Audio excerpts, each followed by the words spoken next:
Okay, my task is to present an overview of what the international speakers said at the conference, and to talk about best practice and what it means for early childhood intervention practitioners in Victoria.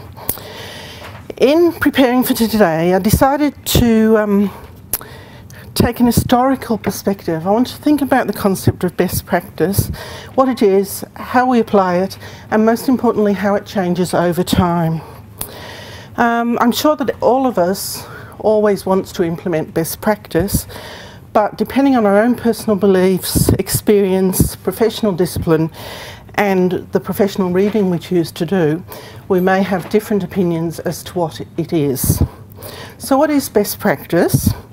I just searched the internet for a definition. No, obviously that's not the right one. There we are. And came up with this one, which actually came from nursing literature. Best practice refers to practices that are based on the best evidence available from research. The goal of best practice is to apply the most recent, relevant and helpful interventions based on research in real life practice. The concept of best practice is an important one. New knowledge based on interdisciplinary research is rapidly expanding.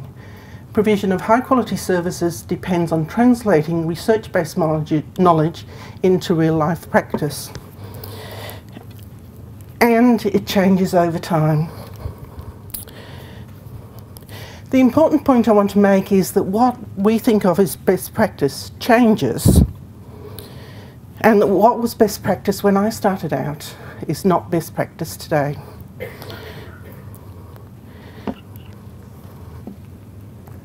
Would you be seen in public in that today? And I don't want to be flippant, because best practice is not about like fashion, which is about women, fancy and personal preference. Best practice is about research. But just as fashion changes, so does best practice. So I'm going to use my own experience over the last 30 plus years as an ECIA practitioner and more recently as a manager. And I want to look at how it fits in with current evidence and what I think that means for us today. So I'm going to tell my own story and then relate it to the international speakers at the conference. So let's start by going back to 1979, when I graduated as an occupational therapist. At that time, there was no early intervention as we know it. Therapy happened in hospitals, and that was where I worked, because I wanted to work with children with developmental disabilities. At this time, teachers were not on the scene. Development concerns were a health problem to be treated. What was then was the Spastic Society existed, as did Urella. But both had a focus on physical disabilities, and there were few options for children with other disabilities. So in my clinic, the child would come to me for a therapy session, usually just before or after their session with the speechy, and maybe before or after the session with the physio. I'd wave goodbye to mum and begin to work my magic. I didn't ask parents about their goals. I didn't ask them about their family routines. I didn't ask them about their beliefs or their experiences. I'd do a thorough assessment of the child, and my reasoning went something like this. This is what he can do next. This is what he can do now. The next development step is this, so therefore that's what we'll work on. My big aim in those days was to show how professional I was. I wore a white coat and carried a pager, and always felt really important when the pager went off. I relied on my assessments, on my therapeutic toolkit, which, to be honest, isn't that much different to what it might be today, to reinforce my expert status. I regularly wrote possibly superfluous reports to paediatricians, using lots of jargon to show him, and yes, they were all hymns in those days, that I was a health professional too, and I spoke his language. I was good at IT, and I was well respected amongst my colleagues. Children were making the development developmental gains, and I was using best practice. I had nagging doubts about the service I was providing, which came to a head one day when a mum came to me and said, "It's really great that you've helped with his motor skills, but now he's into everything and I don't know what to do." The night before, her son had been admitted through the emergency department with an overdose of White King. I'd taught him a new skill, opening screw-top jars. I guess that was before child-proof lids. This little boy had tuberous sclerosis, and those of you who are familiar with that would probably feel like I do now, that opening screw-top jars were the least of his issues. And I don't know what the family's priorities are, but I can't imagine opening screw-top jars was high in that either. We're also working on gross motor skills with this little boy, and now he's playing escape artist at home. So this experience taught me something, and I started asking parents about what their family's expectations and experiences were. But not in any systematic way. I didn't have any tools to do that. I began to let them set some of the goals, though I still didn't invite them to stay for my therapy sessions or to choose the methods. I didn't ask them about their routines or their aspirations for their child. But I did start thinking a bit about the consequences of my choices of what I was teaching the children. So if we move to 1982, when the state government, through the health department, established the mental retardation division. And this was community-based for mental retardation. And I jumped at the chance to work on the early intervention team. If you look at those, some of us might recognise Little Bird, but if you look at some of the language, it was best practice of the day. Can you read that? Okay. Mental Retardation Division, Health Commission of Victoria. Noah's Ark Toy Library for Handicapped Children. It was the best practice language of the day.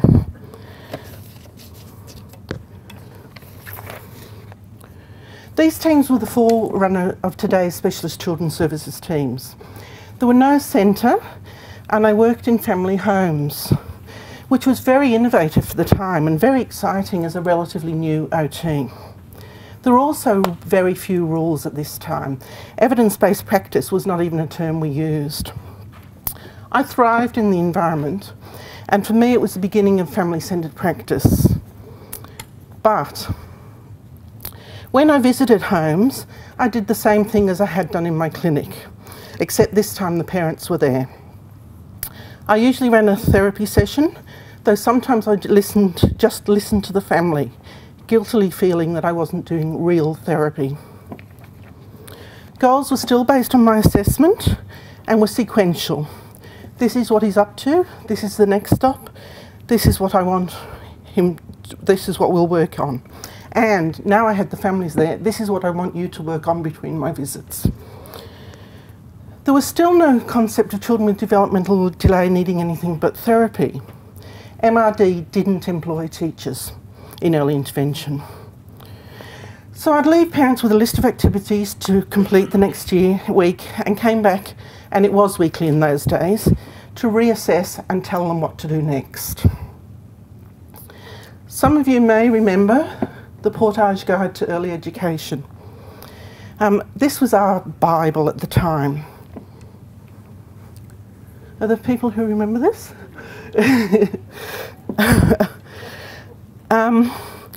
I'd assess the child, very interesting process. I'd assess the child, work out what his developmental level is, and then find the card of where he was up to, or the next step. And I'd leave these cards with the families and... Is that working? No. Oh, yeah. Sorry. So he's up to self-help card number 89, and when he's learned that, we turn over and it's got self-help card number 90 on the back. And there was about 10 different areas of development for these. and we just left them with a whole lot of cards and came back next week to see how they'd got on. In one way, my MRD experience was a significant move forward in that the need to work with and through others was beginning to be recognised. Even though we told them what to do, we were actually involving families in the therapy. I didn't have any theoretical or practical frameworks for family-centred practice in those days, but I did begin to realise that my therapy sessions weren't the only way the child learned. I gave the parents a role in therapy, though I still called all the shots. At this time, we were beginning to see a key worker model in that MRD allocated one prime worker to every family. But my colleagues and I soon became very frustrated with this. We needed a centre, and we were sick of parents who didn't follow through.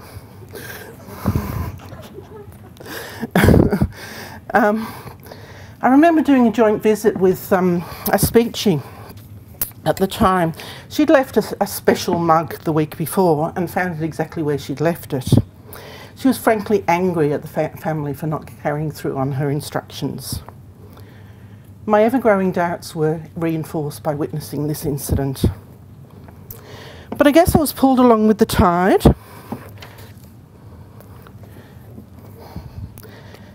And was influenced by arguments about the economics of having parents come to the centre rather than me spending a lot of time travelling. I didn't have any evidence to guide decisions about the setting in which I provided intervention or the value of working with and through others. So our team leader made arrangements with the local special developmental school for us to run some groups there. And this I see as the forerunner of many of the early intervention centres that operate today. We still did home visits, but the real therapy happened in our groups. I still gave parents a list of activities to carry out between groups. Portage was still heroic.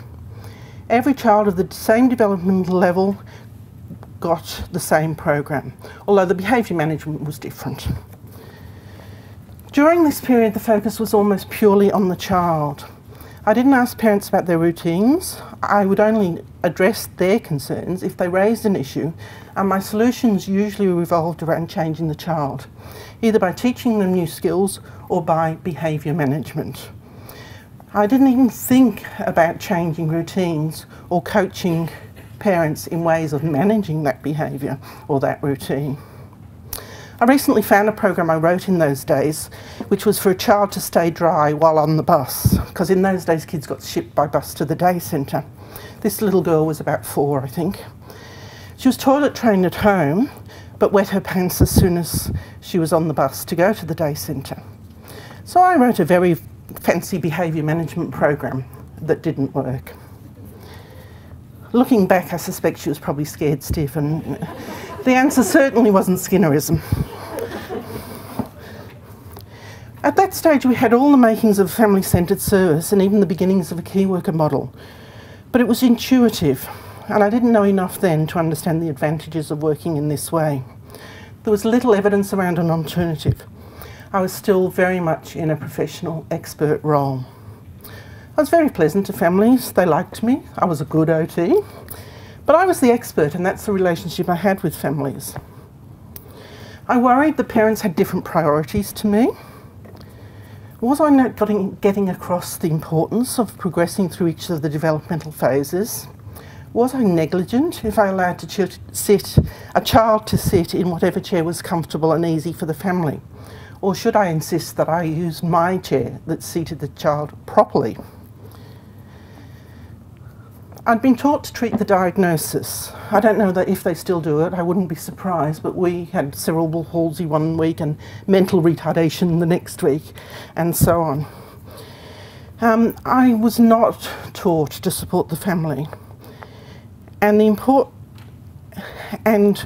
what I was taught was that things had to be done correctly. If a child crawled in an odd way, I taught them to crawl properly. In those days, I always brought along my toy bag. I prescribed toys and equipment for their therapeutic goals, not for their ease of fitting with the family's routine or usefulness to parents. If it was more work, then that's just part of having a child with a disability. It wasn't my job to make life easy for parents. It was my job to get the child's therapy done. So if we move on, we get to integration, which was a big fashion in the early 80s. It wasn't inclusion, but if a family wanted their child to go to a regular school or preschool, playgroup, kinder, I'd help them to negotiate their place in that setting. I didn't think about what happened there. There was no inclusion support or additional funding of any type. It was up to the goodwill of the setting. Children were expected to integrate rather than be included.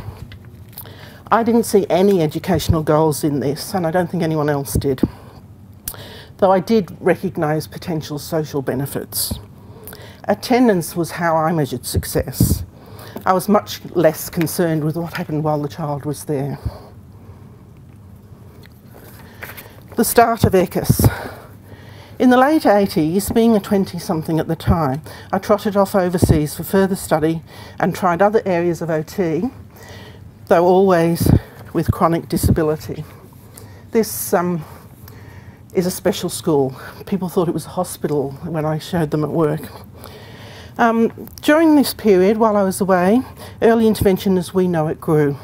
Many specialised centres were set up, usually as part of an adult service or a special school, and our expertise became recognised more. Day centres were created, multidisciplinary teams became the norm, and services more professionalised. There was still little role for educators. These children needed therapy. It was a health problem. This was the era of centre-based groups, and inclusion sometimes meant including siblings in your groups. The concept of reverse integration was very popular. Groups ruled. They were skill-based, they were regular, and relatively easy to set up and run. I could store my equipment and have it all on hand. I lost little time in travel. All the 2-year-olds came on Tuesday, 3-year-olds on Wednesday. School transition group, social skills group, fine motor group, gross motor group, and so on. And the mums got together for a coffee while we were running these groups. It was certainly easier for us, and there was more direct therapy happened. But skills weren't learned in the environment where they were being used, and we weren't taking any advantage of everyday opportunities or routines. Coaching wasn't often a part of the group, and some even happened without the parents present. This was also the era of multidisciplinary practice. Each profession saw the child in turn. Each would be involved in the groups, each would have separate goals, or if there were common goals, they were negotiated between the therapists after each had done their individual assessment. Standardised assessments rose in prominence, as did package programs. The industry became more professionalised. Oh, got those. Okay, so now we come to today and the ECIA National Conference. I want to discuss the work of 4 of the keynote speakers. I will acknowledge that there were others, including our own Tim Moore, but I wanted to particularly concentrate on these 4 speakers because they spoke on concepts related to best practice. 2 of the keynote speakers, Matt Scranland, I'm obviously not very good at this, and Peter Rosenbaum, spoke about the ICF-CY from the World Health Organization and discussed its application to early intervention. The ICF-CY, the International Classification of Functioning, Disability and Health, the children and youth version, was released by the World Health Organization in 2007. What it does is provides a framework for thinking about children in terms of much more than their disability and their activities, which is what I was working on in those early days. It's in this system, function becomes much more important than diagnosis, and where children may formally have been classified by their diagnosis, this helps us to think about their needs in terms of a range of factors and to identify barriers and facilitators to learning and adaptation. This flies in Perth at one stage. The keynote got a bird sort of, but it's very distracting. You can see in this model we've got the health condition, and I guess in the early days I was considering bodily function and structure, and I was considering activities. As an occupational therapist, you're always concerned with activities of daily living. Participation wasn't on my agenda. Environmental factors weren't really, and I certainly wasn't providing services in natural environments.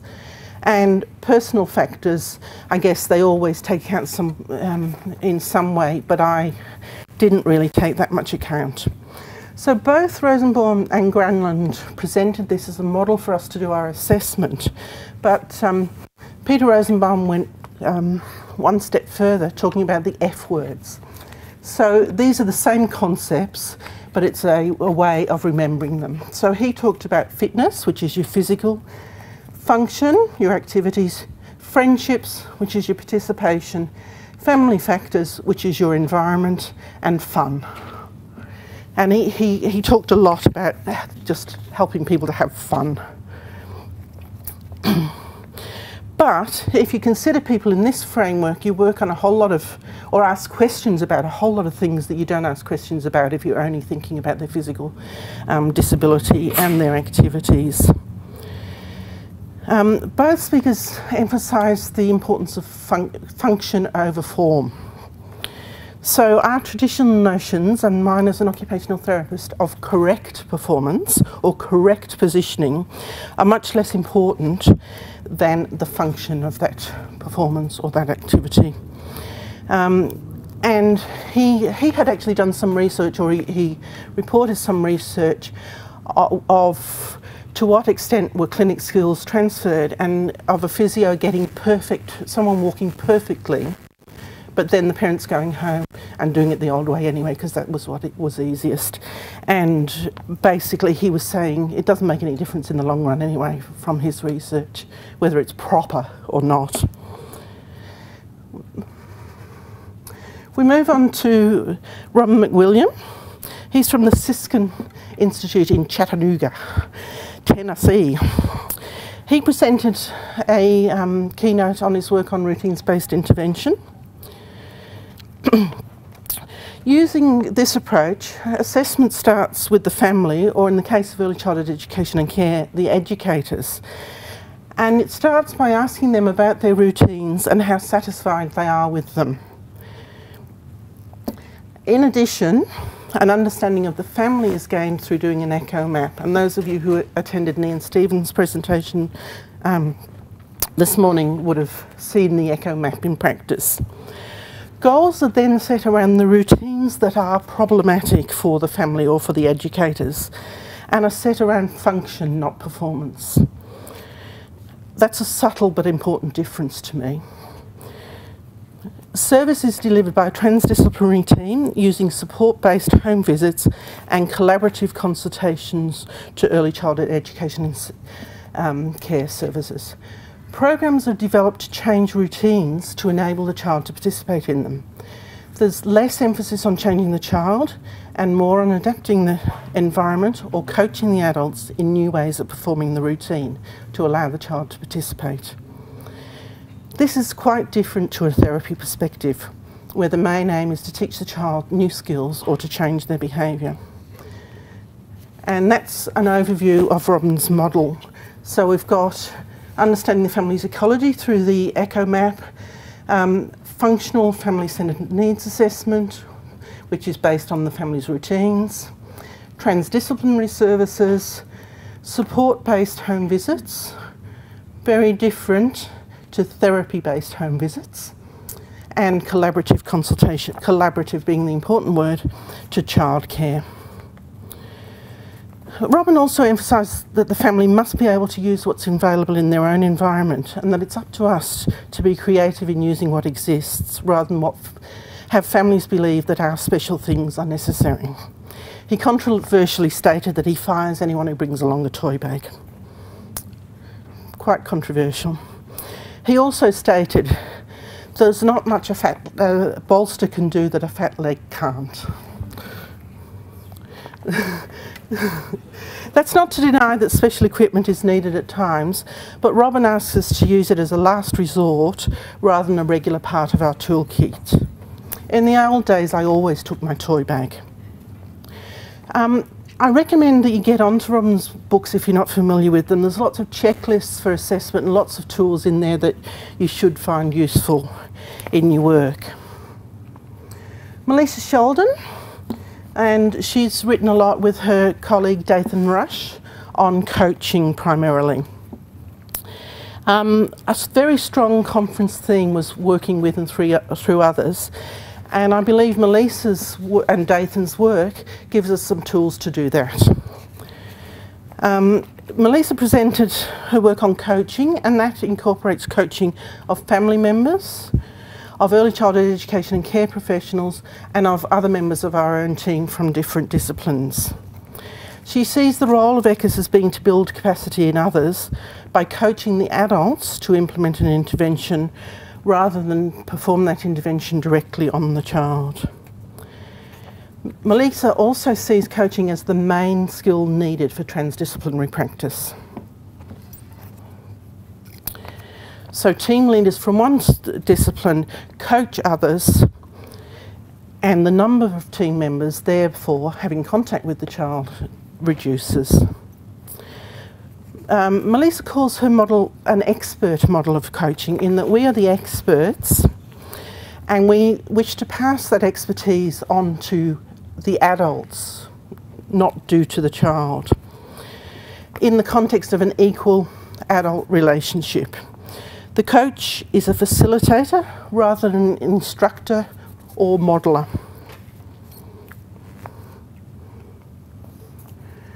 The role of the coach is to mobilise experiences, interactions and opportunities in conjunction with mediating the person's deeper understanding of what is or could be working in order to reach the end goal. Melissa see the stages in coaching, identifying the problem, finding out what the person has tried, joint brainstorming, and then when a strategy is agreed, coaching the adults to implement that strategies. The important elements of coaching are using adult learning techniques. Most of us are trained to work with children, but it's adult learning techniques we need in this situation.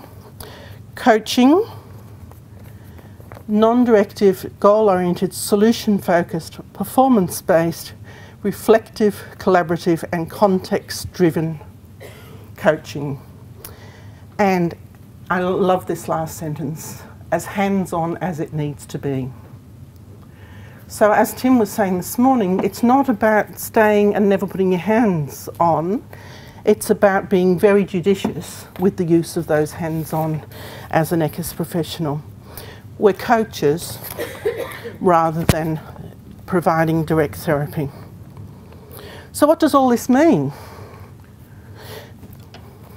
When I returned to early intervention in the early 2000s, I found a field in transition.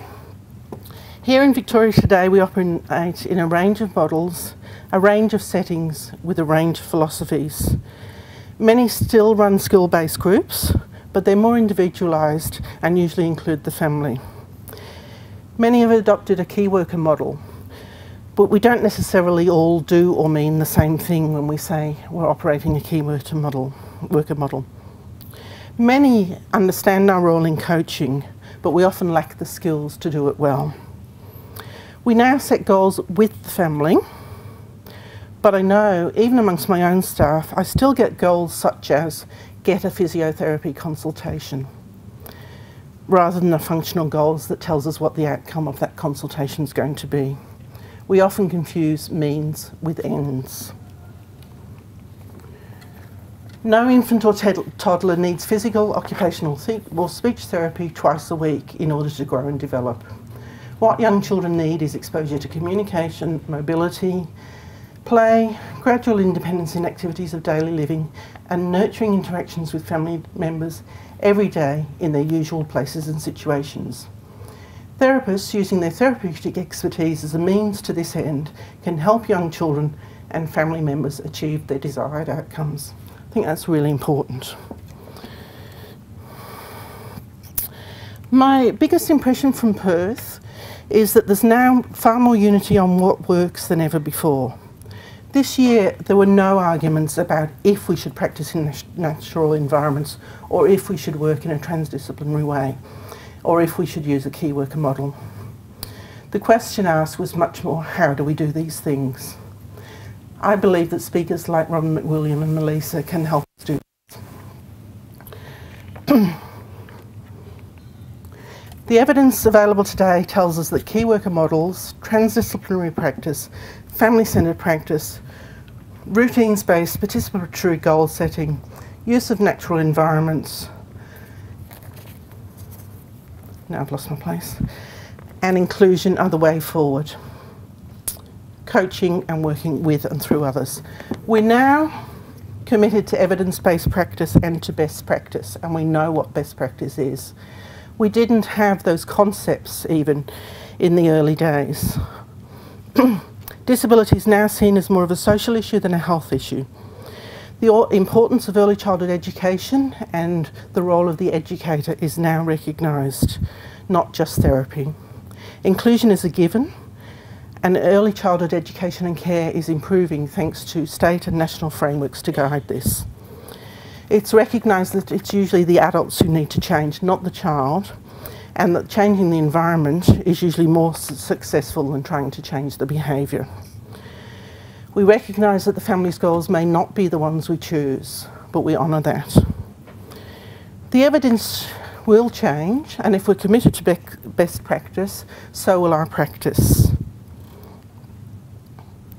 So, to use a Tim Moore way of looking at things, if we believe in practice, and if best practice means practices that are based on the best available evidence from research, and if the goals of best practice is to apply the most recent, relevant and helpful interventions based on research in real-time practice, from that definition I put up at the top, then we have an obligation to use those practices that are based on the best evidence available today and apply the most recent, relevant and helpful interventions based on research in real-life practice.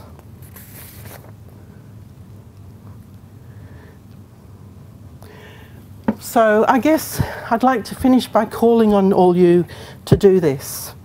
I think one of the mistakes we've made is to wait on the state government or someone else to implement reform.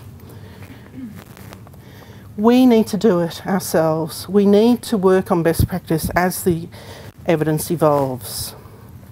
And to finish off, I'd like to pose a question. Thank you.